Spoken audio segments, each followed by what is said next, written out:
Shalom. Shalom. Senyum dulu. Kalau nggak senyum, saya nggak mau presentasi. Karena saya akan menyampaikan sesuatu yang setelah ini entahlah saudara mau senyum atau tidak, harus tetap senyum. Amin. Begitu ya? Oke. Baik, Bapak dan Ibu, saudara-saudara yang dikasihi oleh Tuhan Yesus Kristus. Tadi kita sudah mendengarkan firman Tuhan bahwa ada perintah. Dan kalau ada perintah untuk melakukan, pasti perintah itu datang dari siapa? Perintah itu kalau datang dari manusia, kadang-kadang orang menyambutnya ya atau tidak. Tetapi kalau perintah yang datang dari Tuhan, baik atau tidak baik, itu pasti baik adanya.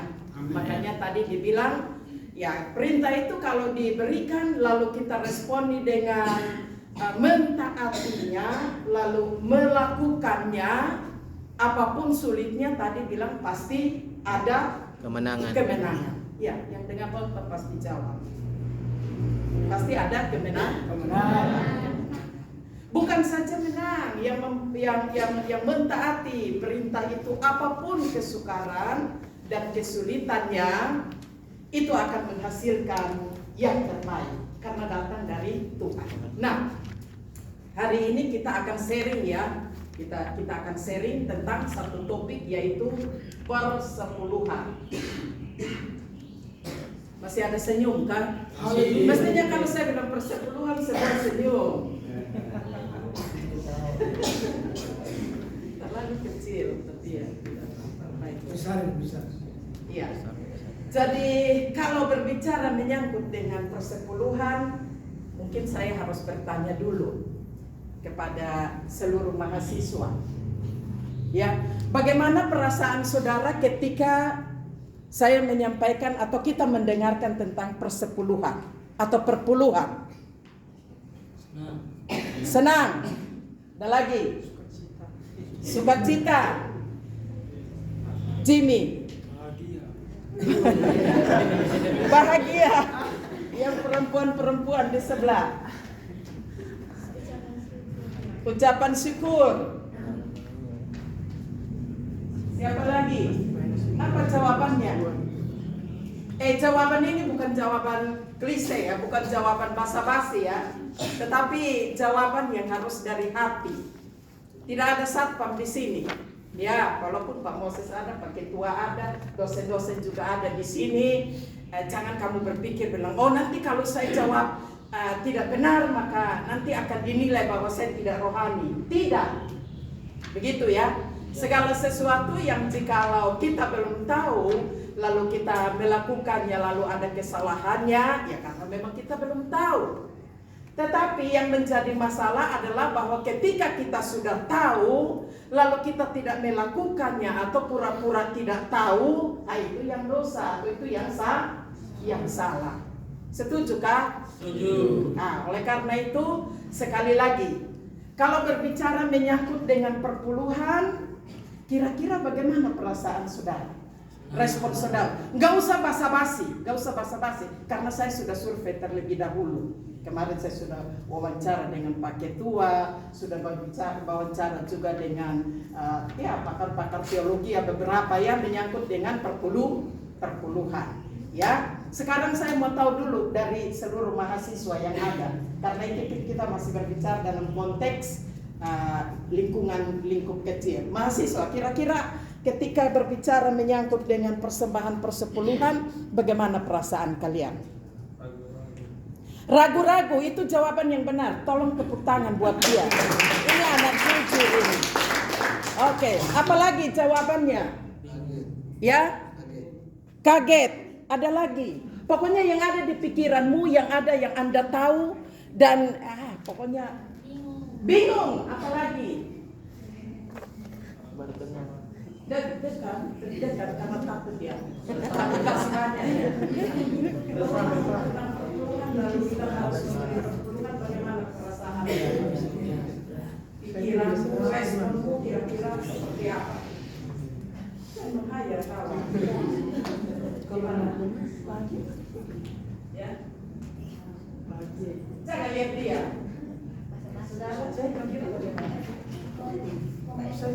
Ya. Suka melakukan tepuk tangan.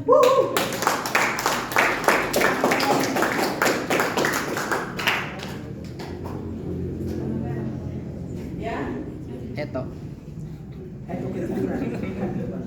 Memikirkan kebutuhan ke depan. Jadi nanti kalau cukup baru dia kasih, kalau tidak cukup tunggu dulu. Ya, kira-kira seperti itu. Saya mau lagi yang lebih menggigit lagi, yang lebih menantang gitu. Kalau yang tidak menantang bilang, ya saya harus kasih karena saya taat karena itu firman Tuhan. Kalian?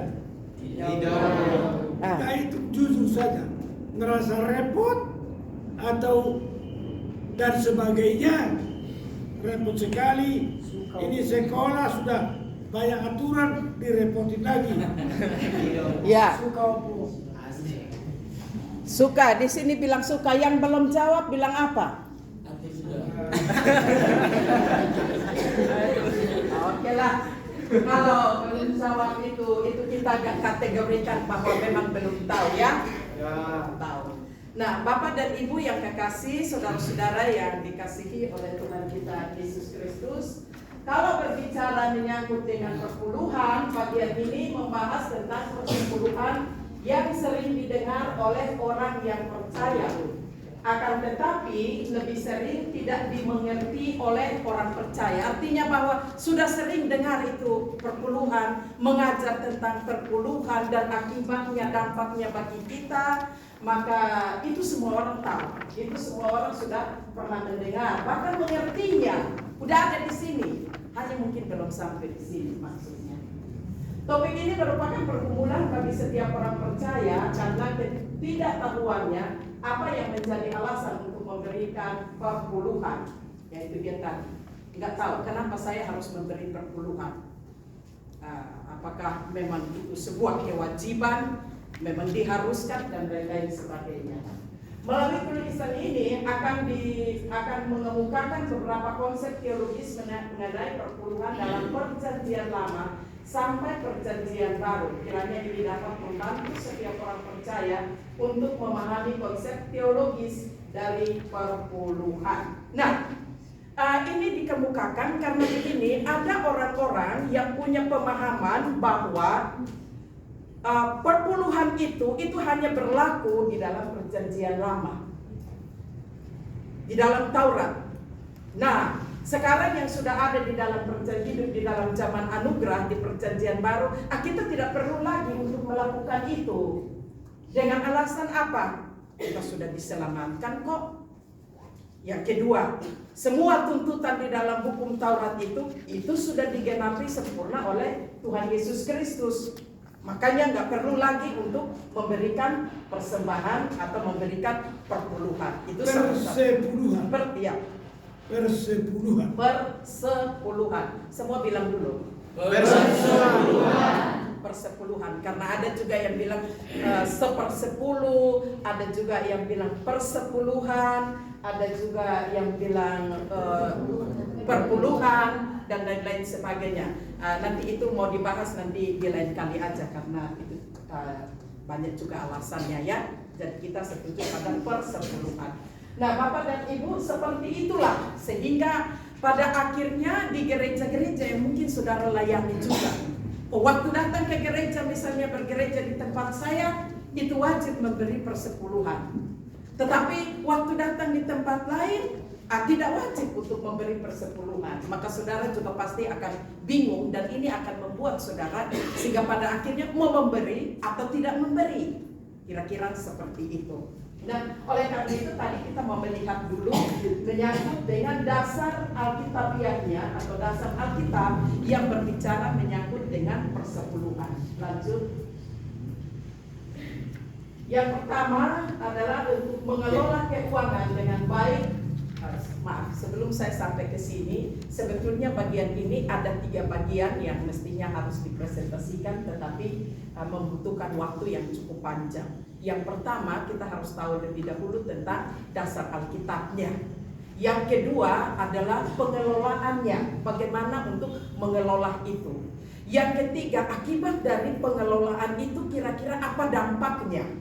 Maka 3 hal ini memang harus disajikan, dan ya mungkin bukan saya sendiri, tetapi kami akan bersama-sama dengan rekan-rekan hamba Tuhan lain untuk menyajikan akan bagian ini. Sehingga nanti dari keseluruhan yang disampaikan itu, kita akan mendapatkan pengetahuan dan pemahaman yang benar, sehingga kita bisa dapat mengambil keputusan, kita melakukannya, kita mengelolanya sesuai dengan apa kata firman Tuhan. Dan nanti baru kita bisa melihat dampaknya itu seperti apa. Ya, dampaknya itu kalau memang disambut dengan iman, dengan penuh keyakinan, dengan sukarela, dengan hati yang tulus, ya pasti tadi itu bukan saja taat melakukannya, tetapi kemenangan yang kita dapat, tetapi berkat pun akan mengikuti kita, dan kita akan memberi dengan sukacita, dengan rela hati. Oleh karena itu, mengelola keuangan dengan baik sebagai salah satu bentuk berkat Tuhan merupakan hal yang penting yang seharusnya ada di dalam kehidupan orang percaya. John R. Mutter mengatakan bahwa perlu disadari oleh setiap orang percaya bahwa seluruh kehidupannya berada di bawah pemeliharaan Tuhan, termasuk di dalamnya perihal keuangan. Sehingga kehidupan kekristenan seharusnya berimplikasi pada perilaku orang-orang percaya terhadap kekayaan dan kemiskinan. Oleh sebab itu, setiap orang percaya seharusnya dengan bijak mengelola keuangan yang telah dipercayakan oleh Tuhan. Tuhan Yesus juga mengajarkan bahwa salah satu tanda spiritualitas yang sejati adalah sikap yang benar terhadap harta.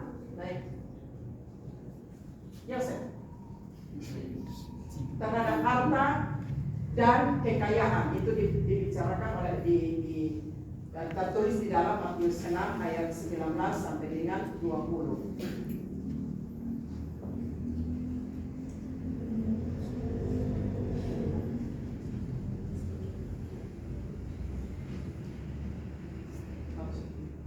Menurut Stephen Olford, salah satu fondasi iman Kristen adalah bahwa orang percaya tidak dapat memberikan sesuatu pun kepada Tuhan tanpa Tuhan yang terlebih dahulu memberikannya. Jadi naik terus dulu sampai di atas biar nanti saya baca. Jadi Naik lah. Ini main-main kamu. Turun dikit dulu ya. Jadi tidak ada alasan bagi orang percaya untuk tidak memberikan persembahan kepada Tuhan, karena semua adalah pemberian dari Tuhan. Ini merupakan aspek penting dalam pelayanan dan dalam kehidupan orang percaya. Persepuluhan merupakan salah satu aspek penting dalam hal memberi yang tidak dapat diabaikan dalam kehidupan orang percaya. Banyak orang percaya mengalami kebingungan mengenai persepuluhan. Orang percaya yang satu seringkali mendengar dari banyak orang percaya yang lain bahwa persepuluhan adalah sebuah kewajiban yang harus ditaati oleh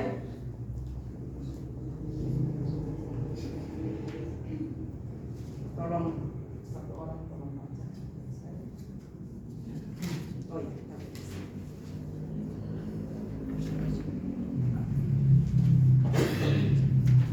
Oke, Pak, ada di sini. Jadi tidak ada alasan bagi orang percaya untuk tidak memberikan persembahan kepada Tuhan, karena semua adalah pemberian daripada Tuhan. Memberi merupakan aspek penting dalam pelayanan dan dalam kehidupan orang percaya. Persepuluhan merupakan salah satu aspek penting dalam hal memberi yang tidak dapat diabaikan dalam kehidupan orang percaya. Banyak orang percaya mengalami kebingungan mengenai persepuluhan. Orang percaya yang satu sering mendengar dari banyak orang percaya yang lain bahwa persepuluhan adalah sebuah kewajiban yang harus ditaati oleh semua orang percaya. Karena setiap orang percaya telah diberkati atau supaya orang percaya diberkati. Jadi soal memberi persepuluhan itu ada yang katakan bahwa itu wajib harus diberikan. Maka Dengan terpaksa pula, karena itu wajib, maka orang melakukan itu dengan keterpaksaan atau bukan karena kesadaran. Tetapi orang percaya yang mewajibkan persepuluhan sebagai keharusan seringkali melihat ketiga ayat 10 sebagai dasar Alkitabnya. Bawalah seluruh persembahan persepuluhan itu ke dalam rumah perbendaharaan, supaya ada persediaan makan di rumahku, dan ujilah aku firman Tuhan semesta alam. Apakah aku tidak akan membukakan bagimu tingkap-tingkap langit dan mencurahkan berkat kepadamu sampai berkelimpahan? Penting bagi kita, setiap orang percaya, untuk mengetahui bahwa pendekatan Alkitab sangat berbeda dengan pendekatan hayatilah. Ya, jadi yang ditekankan di sini adalah penghayatannya. Pendekatan Alkitabiah lebih memperhatikan pesan utama keseluruhan Alkitab tentang sebuah tema terkhusus. Di sini adalah tentang persepuluhan. Sedangkan pendekatan hayati biasanya hanya sekedar mengambil ayat-ayat favorit dan menarik darinya bagian sebagai kesimpulan. Oleh karena itu, sungguh adalah perlu diperhatikan bagaimana Alkitab secara keseluruhan berbicara mengenai persepuluhan. Sebelum lebih lanjut meneliti bagaimana sesungguhnya konsep Alkitabiah mengenai persepuluhan, terlebih dahulu perlu mengetahui definisi daripada persepuluhan. Kata persepuluhan adalah kata yang berasal dari bahasa Ibrani, yaitu ma'aser atau ma'asam, yang diterjemahkan dalam bahasa Inggris menjadi titik atau tempat. Nanti ini Pak Martin dengan Pak Bernika lah yang akan membahas lebih dalam. Oke. Kemudian kata ini dipakai secara luas untuk mendefinisikan persepuluhan yang oleh Edstone's Biblical Dictionary didefinisikan sebagai persepuluhan dari hasil bumi yang dikuduskan dan dikhususkan untuk tujuan khusus. Kamus tersebut lebih menekankan aspek rohani dalam mendefinisikan persepuluhan. Sedangkan kamus lain, yaitu kamus Hak, mendefinisikan persepuluhan dengan menekankan pada fungsinya dalam Alkitab Perjanjian Lama, yaitu sebagai pajak untuk raja di dalam 1 Samuel pasalnya yang ke-18 ayat 15 sampai dengan 17. Dan pada bait suci sebagai nafkah penghidupan para imam dan kaum Lewi, Kejadian 14 ayat 20, 28 ayat 22. Dari kedua definisi yang hampir sama tersebut dapat disimpulkan bahwa persepuluhan adalah memberi 1/10 dari harta yang dimiliki kepada Tuhan sebagai ucapan syukur atas segala berkat-Nya yang kemudian digunakan untuk membantu pelayanan, dalam hal ini untuk nafkah penghidupan para imam dan orang Lewi sebagai pelayan di bait suci. Ya, jadi untuk bagian yang pertama ini kalau mau dibacakan nanti terakhir Bapak dan Ibu mengantuk semua dan nanti tidak Aku yang tidak membacakan. Ya, tidak apa-apa Bu. Saya ingin menjelaskannya, nanti materinya saya sampaikan. Ya. Tuhan berkati ini semua. Ya. Jadi sebagaimana yang tadi saya sudah sampaikan bahwa ada 3 tahap. Tahap yang pertama adalah memang kita harus membangun dulu dasar kita memberikan persepuluhan itu. Kenapa kita harus memberikan persembahan persepuluhan? Apakah karena terpaksa? Apakah karena memang itu dogma atau ajaran gereja? Ataukah memang saya memberi karena saya melihat gembala saya memberi lalu saya juga ikut-ikutan dan saya memberi? Pasti alasannya itu macam-macam. Tetapi kita mau melihat dulu yang pertama, sejarah di dalam persembahan persepuluhan. Maka untuk mengetahui tentang persepuluhan ini, kita tidak hanya bisa melihat dalam satu konteks.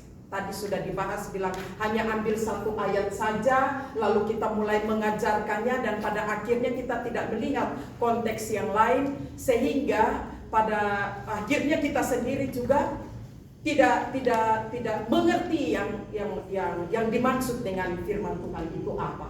Kalau kita mau bicara tentang melihat kita melihat pasalnya yang ke-3 ayatnya yang ke-10 dan seterusnya, itu banyak hal yang harus kita teliti di sana, karena ada penekanan-penekanannya. Namun yang pertama di sini kita mau melihat menyangkut dengan asal mula persembahan, persepuluhan. Nah, persembahan atau persepuluhan ini mulanya di dalam Perjanjian Lama, ya, itu bukan saja khusus untuk orang-orang atau umat Israel pada waktu itu. Tetapi persepuluhan ini sudah dilakukan oleh masyarakat umum pada waktu itu, yang tadi ayatnya saya baca di dalam kitab Samuel. Nanti pulang tolong baca lagi ya. Karena pada waktu itu semua orang itu memang harus membawa persepuluhan itu, dan persepuluhan yang mereka bawa itu diberikan kepada raja pada waktu itu. Ya. Dan dalam konteks itu semua orang diwajibkan untuk melakukannya. Nah, dalam Perjanjian Lama juga kalau kita lihat ya di dalam kitab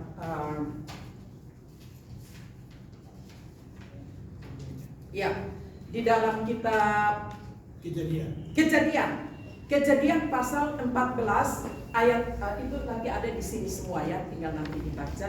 Kejadian pasal 14 ayatnya yang ke-17 itu berbicara menyangkut dengan pertama kalinya Abraham memberikan persembahan persepuluhan. Kepada siapa? Ya, tepuk tangan dulu buat orang itu. Ini tidak menanti ini, ya. Jadi pertama kali persembahan yang dilakukan oleh Abraham itu diberikan kepada Melkisedek. Dan kenapa Abraham memberikan persembahan itu, persembahan persepuluhan?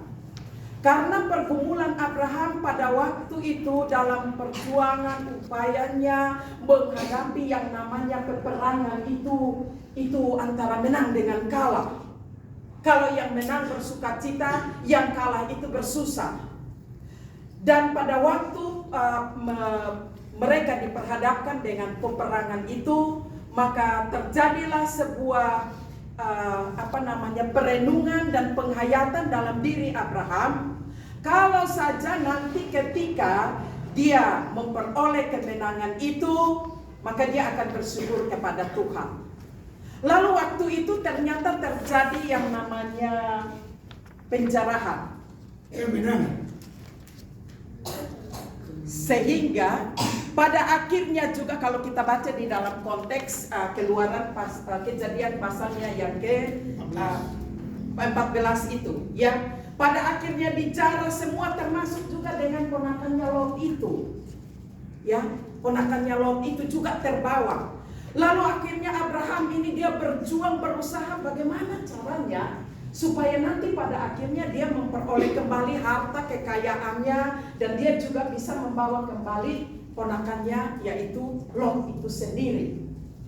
Dan pada akhirnya kita melihat bahwa hamba-hambanya atau orang-orang utusannya pergi dan berperang, lalu pada akhirnya mereka memenangkan peperangan itu, karena waktu itu ada beberapa raja ya, kalau kita baca di dalam bagian ini ada bukan satu dua kerajaan ya, itu cukup banyak itu. Ada sekitar 6 sampai 7 sampai 8 raja, dan itu mereka berkoalisi, punya kekuatan, dan pada akhirnya itu di bawah kontrol daripada Kedor Laomer. Dan ini sebuah kekuatan yang luar biasa, sehingga waktu itu untuk memenangkan ini memang agak sukar dan sulit. Tetapi iman daripada Abraham ini adalah bahwa ketika nanti kalau dia berjuang, dia memenangkan peperangan itu, maka dia akan memberikan persembahan persepuluhan. Dan persembahan persepuluhan pada waktu itu diberikan kepada Melkisedek. Jadi kalau berbicara menyangkut dengan imam Melkisedek itu siapa dia? Yang sudah belajar PB pasti tahu di dalam kitab Ibrani, tapi nanti sampai Ibrani kita akan singgung itu sedikit. Jadi kalau berbicara menyangkut dengan persembahan yang diberikan kepada Melkisedek itu Melkisedek itu dikatakan bahwa dia tidak berawal dan tidak berakhir, tidak berayah dan tidak beribu, begitu ya. Raja Salom. Dan ini merupakan tipologi tentang anak Allah, Mesias, Yesus Kristus yang nanti akan datang ke dalam dunia.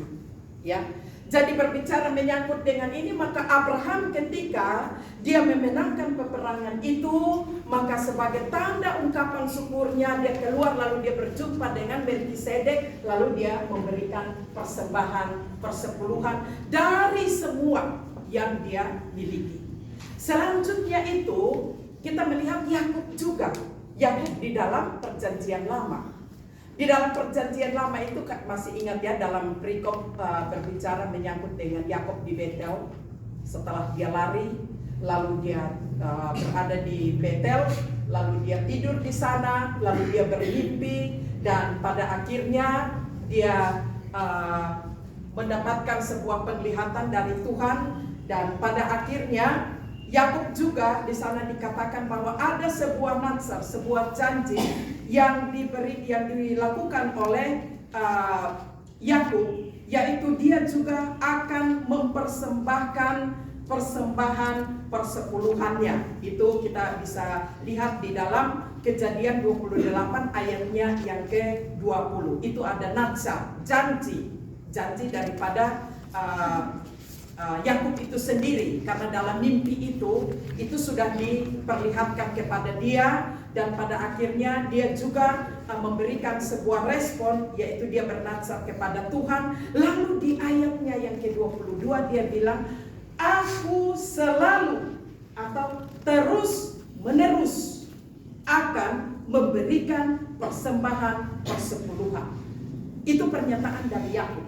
Jadi Yakub waktu menggenapi nazarnya itu, dia berkata dalam pernyataan ayatnya yang ke-22 itu, aku selalu terus menerus. Jadi itu berarti konsisten. Karena apa? Continue. Kenapa dia bilang begini? Karena memang itu dia sudah berjumpa dengan Tuhan dalam mimpinya itu. Saya tidak perlu jelaskan ini karena saudara-saudara sudah memahami akan hal ini, bukan? Dia sudah berjumpa dengan Tuhan dan dia sudah tahu ada sebuah percakapan yang luar biasa, sehingga pada akhirnya dia mengambil keputusan. Nah, waktu baik itu Abraham, baik itu Yakub memberikan persembahan persepuluhan, itu atas dasar kesadarannya. Itu atas inisiatif dirinya. Karena apa? Dia telah mendapatkan pertolongan dari Tuhan. Bahkan juga Yakub juga dia katakan bahwa ketika dia diberkati benihnya, tanamannya, hewannya atau ternaknya, maka dari semua itu aku akan memberikan persembahan persepuluhan. Artinya kerelaan hati. Dia betul-betul punya kesadaran. Sadar betul-betul akan apa yang terjadi dan apa yang dia peroleh yang datang dari Tuhan. Sehingga kalau kita baca di kitab Mazmur 24 itu ada sebuah pengakuan bilang begini, Tuhan adalah pencipta dan dari semua ciptaan ini Tuhan yang menciptakan, dan daripadanya lah itu semua datangnya dari Tuhan. Berdasarkan kesadaran ini, maka tanpa dipaksa, tanpa diwajibkan, tanpa diminta, mereka melakukan itu. Ya, Bapak dan Ibu yang dikasihi oleh Tuhan Yesus Kristus. Karena mereka sadar, dia tahu siapa yang dia sembah, siapa yang dia andalkan, siapa yang menciptakan, siapa yang memberikan itu semua. Dalam pemahaman inilah, maka pada akhirnya dia berinisiatif untuk menyatakan rasa imannya melalui nazar yang dia berikan kepada Tuhan. Jadi persepuluhan yang diberikan oleh Abraham itu ditujukan kepada Melkisedek karena dia adalah seorang imam, ya, Raja Salom, utusan Allah. Sementara Yakub dia memberikan persembahan persepuluhan itu berdasarkan rasa kasih dan cinta serta ketaatannya kepada Tuhan. Selanjutnya, kalau kita melihat di dalam kitab di dalam Taurat, kitab Imamat pasalnya yang ke-27, ayatnya yang ke-30 itu, di situ juga berbicara menyangkut dengan Taurat. Halo yang di belakang. Hai, dengar baik-baik juga ya, nanti akan ditambahkan oleh dosen-dosen yang lain, tetapi minimal kalian juga waktu baca ayat ini udah tahu ini kisahnya seperti apa. Maunya kemana, begitu ya. Jangan sampai nanti kalian pergi ke tempat pelayanan lalu ada pembahasan tentang persepuluhan maka kalian bingung, ya. Oke. Jadi seperti itu. Jadi waktu di dalam kitab di dalam Taurat, di dalam Imamat pasalnya yang ke-27, ayatnya yang ke-30, di dalam perikop itu sebelumnya itu sudah dijelaskan kepada kita bahwa itu berfirmanlah Allah sampaikan kepada Musa untuk mengajarkan lagi apa? Hukum-hukum Tuhan, aturan-aturan. Nah, kalau saudara-saudara baca di dalam perikop ini ada banyak sekali aturan di situ menyangkut dengan persembahan persepuluhan. Jadi masuk pada periode ini sebuah ketetapan yang ditetapkan oleh Allah, diperintahkan kepada Musa ketika Musa naik di atas gunung Horeb Sinai, lalu dia bercakap-cakap dengan Tuhan dalam perjumpaan Musa dengan Tuhan di atas gunung itu, maka ditandai dengan pemberian Taurat, hukum itu. Aturan di dalamnya juga ada aturan-aturan, dan kalau kita baca khususnya di dalam Imamat pasal 27 ayatnya yang ke-30 ini berbicara menyangkut dengan persepuluhan, dan berbicara menyangkut dengan persepuluhan itu dia bilang itu harus, ya, harus diajarkan dan harus dilakukan. Nanti saudara-saudara tolong baca itu menyangkut dengan ketetapan yang ditetapkan oleh Allah. Sampai di sini kurang lebihnya, nanti pasti akan ada yang menyampaikannya lagi. Saya akan terbitkan ini, dan siapa yang mau menerima terbitan yang ditulis di kaci akan disebarkan melalui Senat, ya. Tommy, Ya Pak. Aris, dan kamu siapa nama? Suma. Semua ketua-ketua yang ditunjuk kita akan bagikan ini, karena ini dasar pokok, dan selanjutnya akan ada kesaksian tentang betapa berhasilnya orang yang memberikan persepuluhan itu. Lanjut. Ya. Jadi pada akhirnya di dalam kepada Musa di dalam hukum itu Tuhan sendiri yang memerintahkan untuk melakukan itu, ya. Lalu nanti kita lihat selanjutnya terus-menerus itu umat Tuhan ini melakukan dengan taat, melakukan dengan setia. Tetapi tidak bisa dipungkiri juga bahwa dengan beriringnya waktu, lalu mulai berdiaspora, lalu perkembangan dan selanjutnya ini mempengaruhi mereka sehingga pada akhirnya ada yang melakukannya hanya sekedar formalitas saja. Tidak didasarkan atas inisiatif, kesadaran akan pengenalan Tuhan, apa yang Tuhan sudah buat kepada mereka. Dan sampai pada akhirnya ini masuk di dalam kitab Meliaki. Di dalam kitab Meliaki juga itu yang biasanya orang pakai ayat ini untuk membicarakan atau menyampaikan tentang dasar daripada persembahan persepuluhan. Tetapi waktu kita baca kitab Meliaki ini memang kita harus cermati baik-baik. Kadang-kadang kan orang hanya mengambil aja ayat itu lalu bilang harus memberi dan lain-lain sebagainya. Tetapi latar belakangnya itu mulai dari perjanjian lama itu. Karena apa? Meleaki, kitab Meleaki ini adalah kitab yang terakhir di dalam Perjanjian Lama. Kitab-kitab sebelumnya itu ada dia termasuk nabi kecil ya, ada nabi besar, ada nabi kecil, dan nabi-nabi ini selalu mengajak umat untuk kembali, berbalik kepada Tuhan dan melakukan yang benar, yang baik, melakukan perintah Tuhan. Kenapa? Karena mereka sudah berpaling, bahkan menyimpang, dan mereka sudah tidak lagi menyembah Allah yang benar. Nah, di dalam kitab Meleaki ini ternyata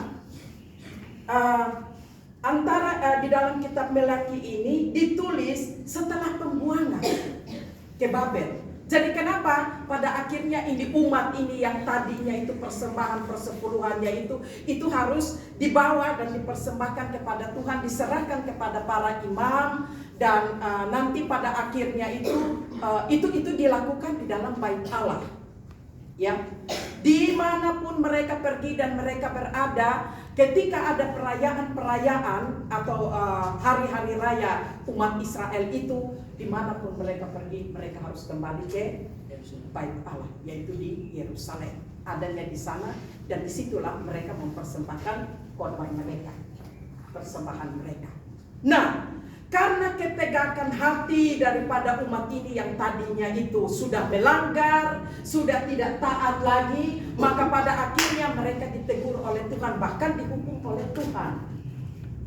Mereka dibuang. Tadi mereka punya suatu kekuatan, dan kekuatan dari orang Yahudi itu adalah itu bait Allah itu dengan agama mereka, agama Yahudi yang disebut dengan Yudaisme itu. Nah, ketika umat Israel ini mulai berpaling daripada Tuhan, maka marahlah Tuhan. Ya, artinya bahwa kok kamu saya kasihi, saya jaga, saya pelihara kamu segala macam, memberikan segala sesuatu yang kamu mau, kok pada akhirnya kamu menentang. Itu kalau cerita kasarnya seperti itu. Sehingga pada akhirnya ini umat yang tadi bersatu ini dicerai-beraikan oleh Allah dalam pembuangan. Ada yang di selatan, utara, ada juga yang di selatan. Paling banyak itu di Babel, yang 10 suku itu. Waktu mereka ada di sana, seperti khotbah-khotbah atau penyajian materi yang pernah saya sampaikan, bagaimana keadaan orang Israel itu tertekan, tertindas di Babel dan lain-lain sebagainya. Jadi waktu mereka kembali karena mereka sudah lama ada di tawanan, mereka sudah tidak melakukan lagi yang tadi itu yang diperintahkan oleh Tuhan, termasuk memberikan persembahan atau persepuluhan itu, menjadi kabur bagi mereka. Dan itu kurun waktu yang sangat lama ya. Kalau kita lihat di dalam kitab Yeremia bilang 70 tahun nanti barulah aku mengembalikan kamu kembali ke tempat di mana kamu berada. Dan apa yang terjadi dalam kurun waktu yang sangat lama ini, dipengaruhi oleh lingkungan di mana umat ini berada, lambat laun ditambah lagi dengan mereka yang tadinya itu sudah mulai merasa jenuh, dan mereka sudah tidak lagi melakukan tugas dan tanggung jawab mereka di dalam memberikan persembahan persepuluhan itu. Maka apa yang terjadi? Pada akhirnya mereka mengabaikan itu. Jadi waktu mereka mengabaikan apa yang diperintahkan oleh Tuhan tadi, lambat laun mereka anggap itu biasa-biasa saja, tidak melakukan itu juga tidak apa-apa. Lalu tetap Tuhan ini masih mengasihi umatnya. Pada akhirnya Tuhan harus bawa mereka kembali ke Yerusalem. Tapi pada waktu itu bait Allah sudah dihancurkan. Jadi mereka tidak mau lagi ke dalam bait Allah yang itu sudah dihancurkan. Nah, tambah lagi dengan itu mereka mulai semakin bingung karena sudah beranak cucu lagi. Jadi sudahlah, lengkaplah sudah ketidaktahuan mereka. Tapi sebetulnya bukan tidak tahu, tetapi tidak mau untuk melakukan, dipengaruhi oleh beberapa faktor tadi. Sehingga apa yang terjadi? Lambat laun setelah mereka kembali, mereka mestinya melakukan apa yang diperintahkan oleh Tuhan. Hal pertama yang harus mereka buat, itu bait Allah sudah dihancurkan. Kita sebagai umat Tuhan, kita kembali bangun dulu bait Allah. Ternyata mereka tidak lakukan itu. Itulah sebabnya Nabi Hagai dimunculkan, dibangkitkan oleh Tuhan untuk menegur mereka. Kamu sudah mendatangi rumah kamu sedemikian rupa, tapi rumah Tuhan terbuka.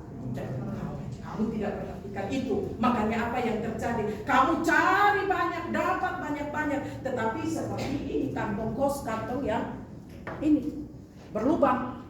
Terima banyak, masuk, hilang, habis. Begitu ya.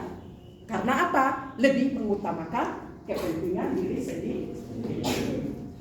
Lalu pada akhirnya ditambah lagi dengan kitab Meliaki ini kembali menegaskan kepada mereka terkait dengan tadi persembahan persepuluhan. Itu di Meliaki 3 ayatnya yang ke-10.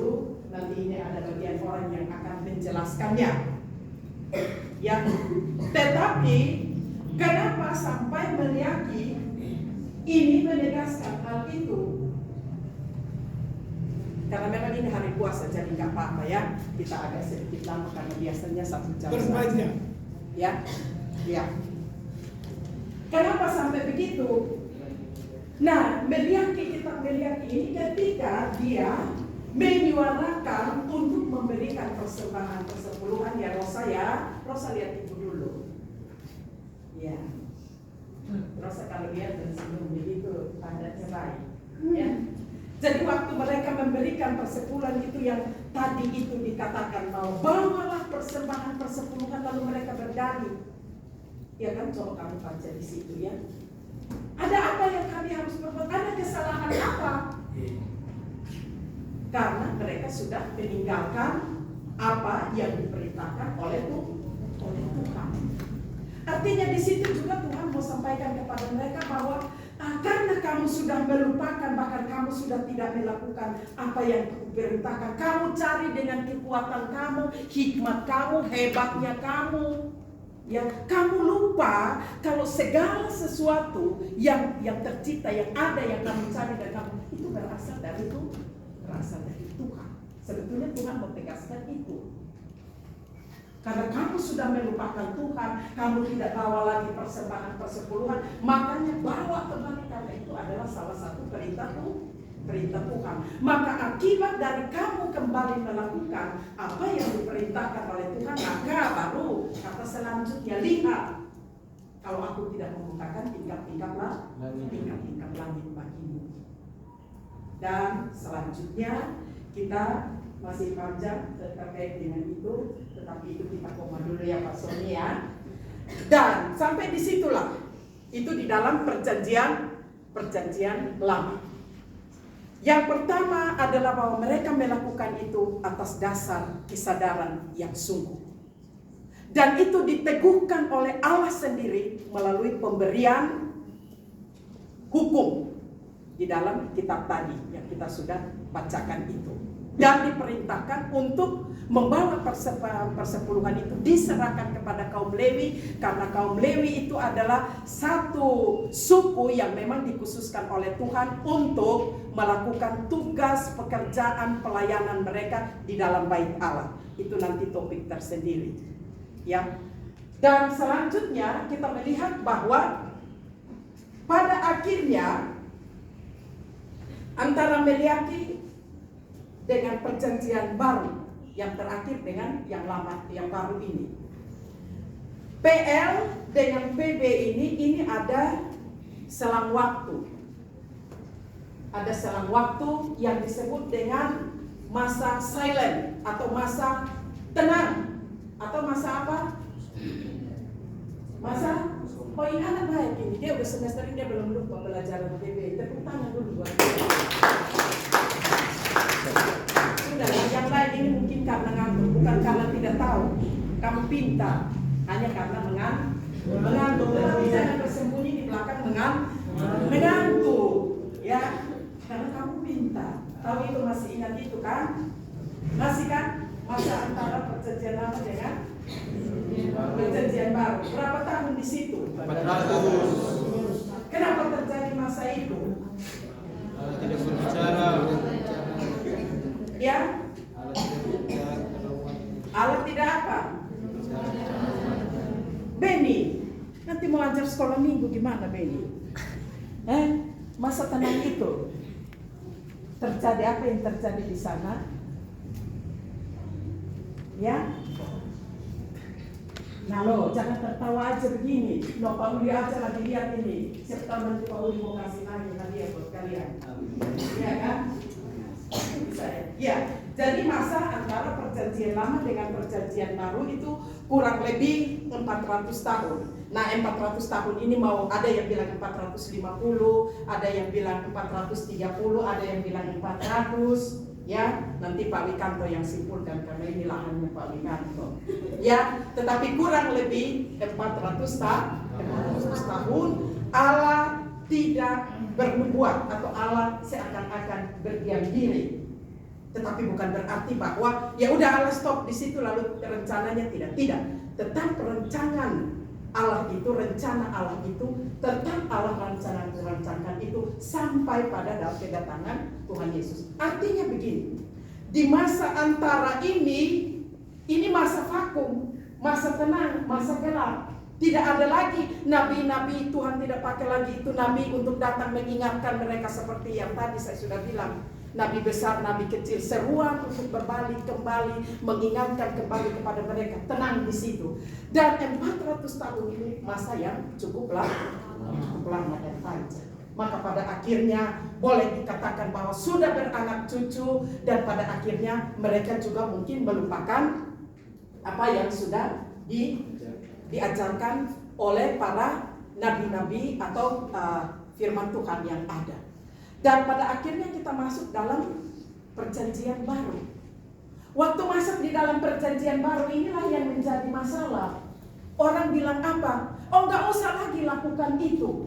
Tahu juga masuk di dalam perjanjian baru, kita lihat bahwa tidak banyak ayat kok. Kalau baca di dalam PR itu banyak sekali ngomong tentang persepuluhan. Benar ya Pak Sony ya? Kemarin kita hitung kayaknya terakhir ya udah terlalu banyak gitu ya. Tapi kita ambil beberapa ayat saja.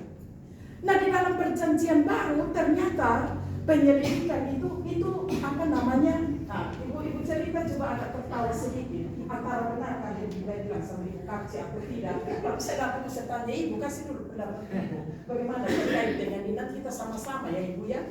Ya, saya belum konsentrasi itu. Tapi nanti mungkin akan disempurnakan oleh ibu Dr. Selita ya, bagi kita semua ya. Oke. Jadi kembali ke itu. Jadi di dalam perjanjian ini yang saya baca dan memang saya sedikit agak lama untuk merenungkan, berusaha untuk, karena ngomong ini bukan saja hanya ngomong tapi memang harus lakukan. Begitu ya Pak Gembala, Pak Ketua bilang begitu. Oke. Jadi waktu di dalam perjanjian baru ini tidak banyak ayat yang berbicara tentang persepuluhan. Tuhan Yesus memang berbicara, tetapi seakan-akan hanya menyinggung saja.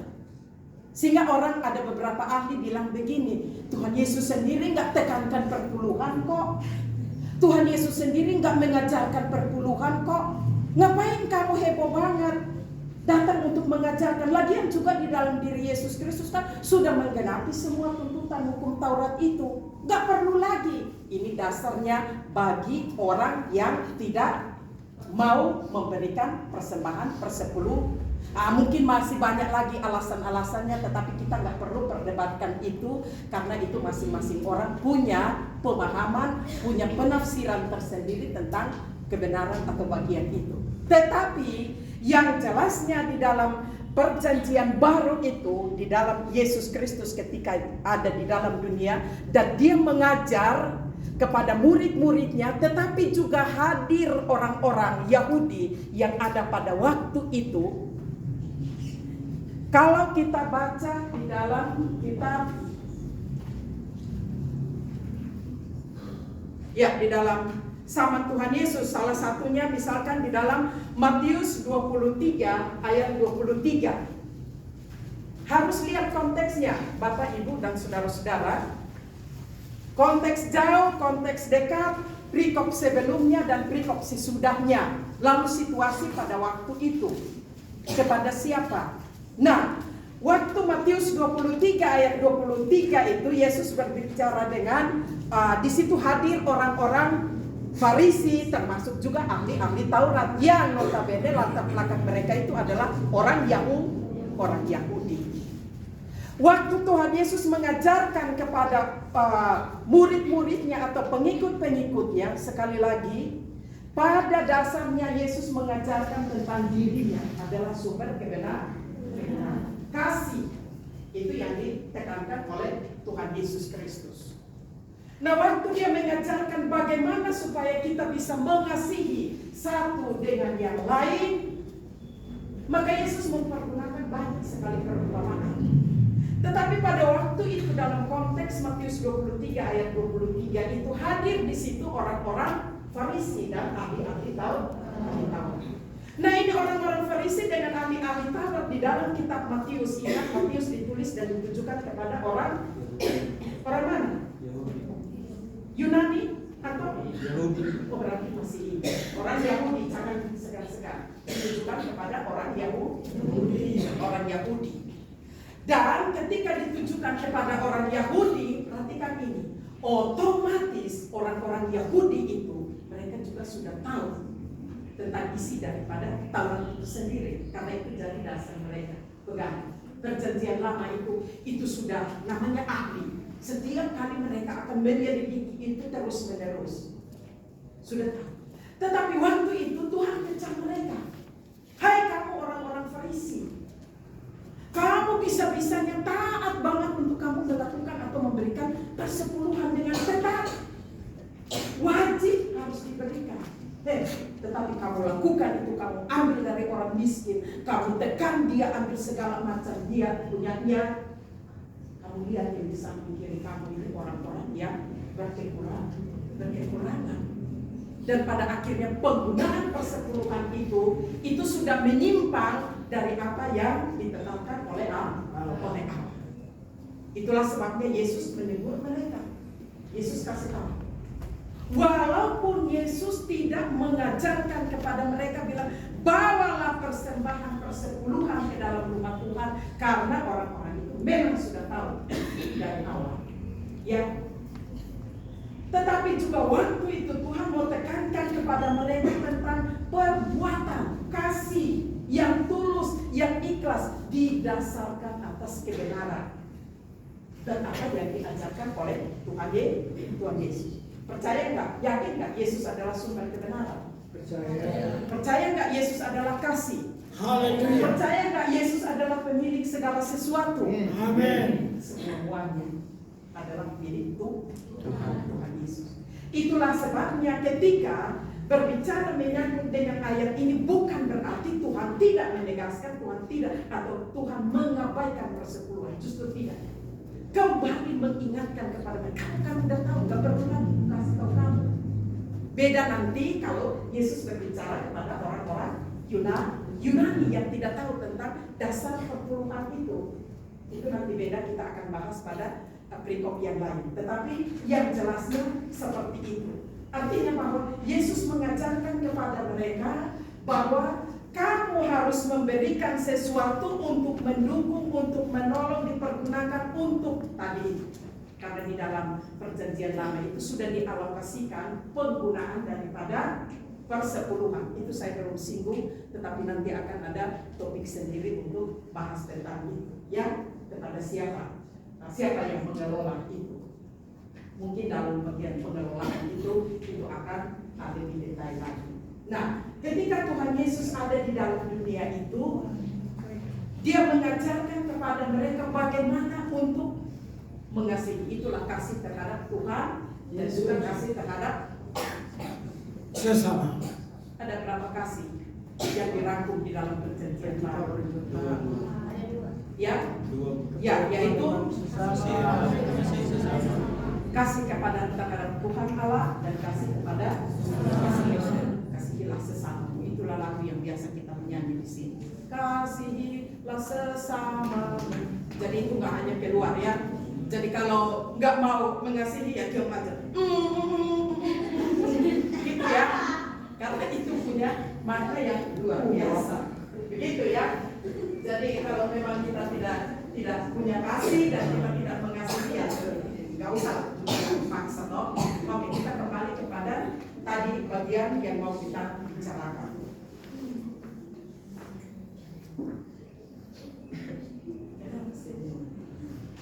Ya, senyum ini ada dua. Senyum kapan ibu kasih berhenti?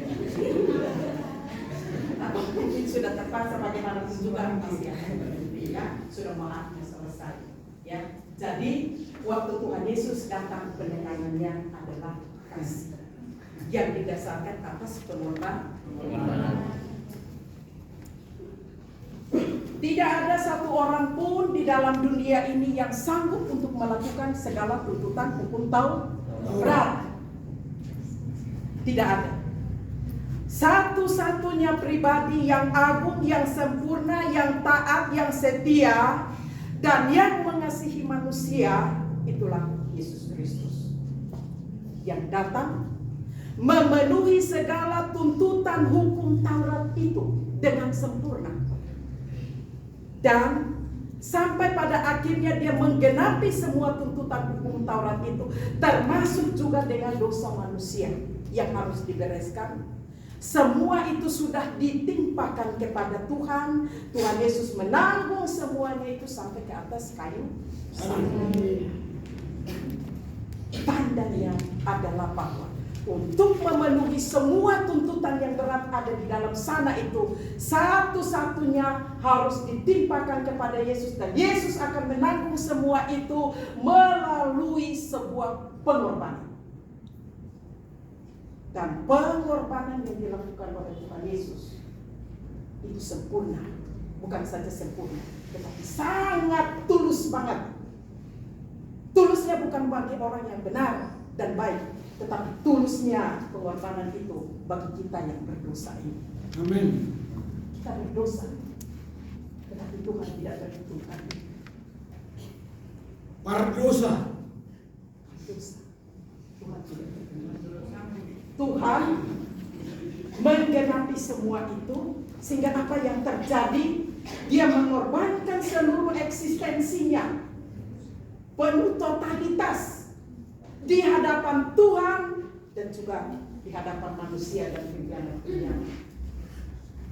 Pada akhirnya ia harus mati.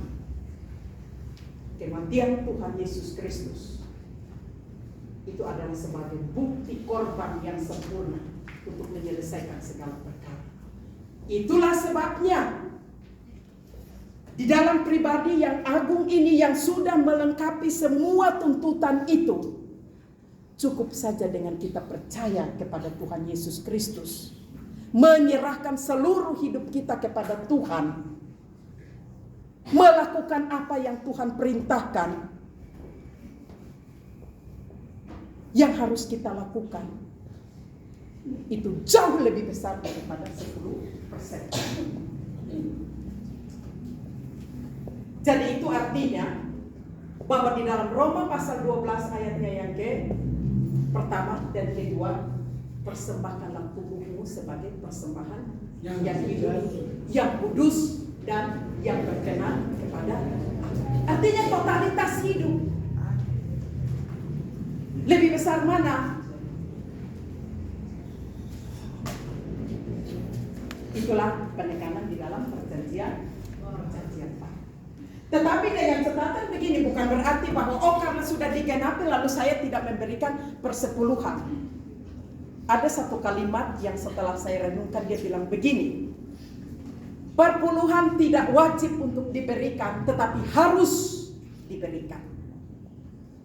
Harus karena apa? Tuhan sudah melakukan lebih daripada itu. Maka kalau kita tidak melakukan perpuluhan dan kita juga tidak memberikan persembahan sebagaimana yang Tuhan sudah ajarkan dan sudah digenapi oleh diri Yesus Kristus, itu adalah sebuah kesalahan. Penipuan.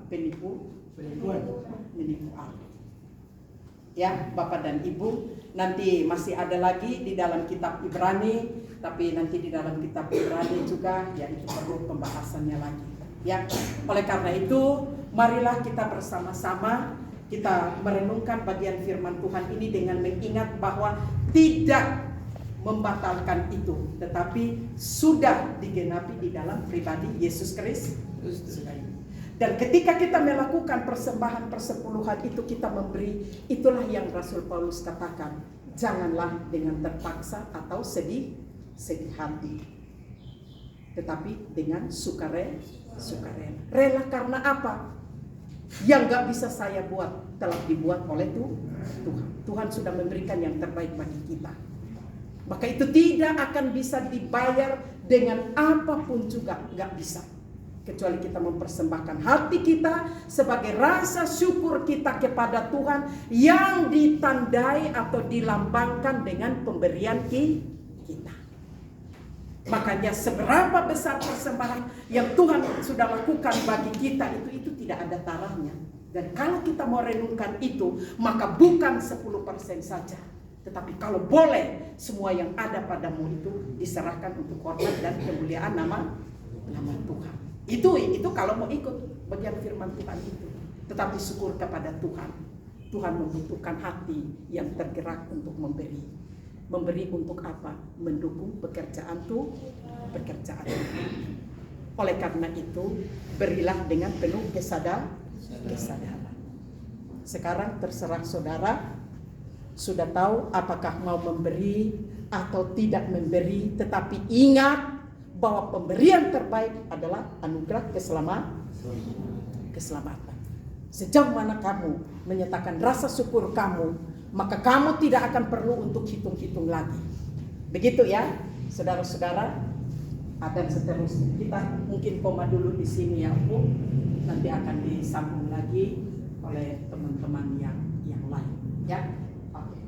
Baik. Jadi dari ini apakah saudara masih merasa takut untuk memberikan persembahan keseluruhan? Tidak. Ya.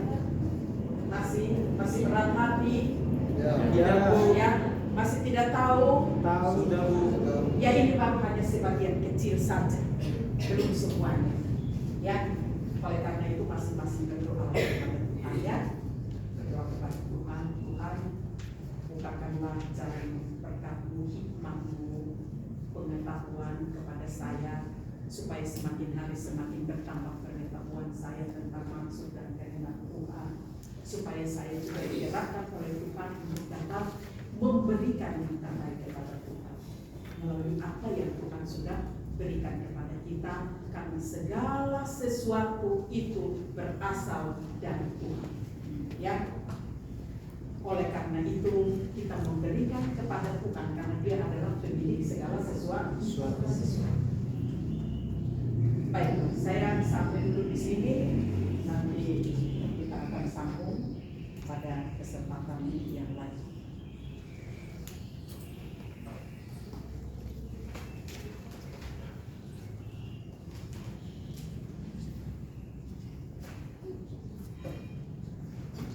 Dan saya kembalikan kepada MC.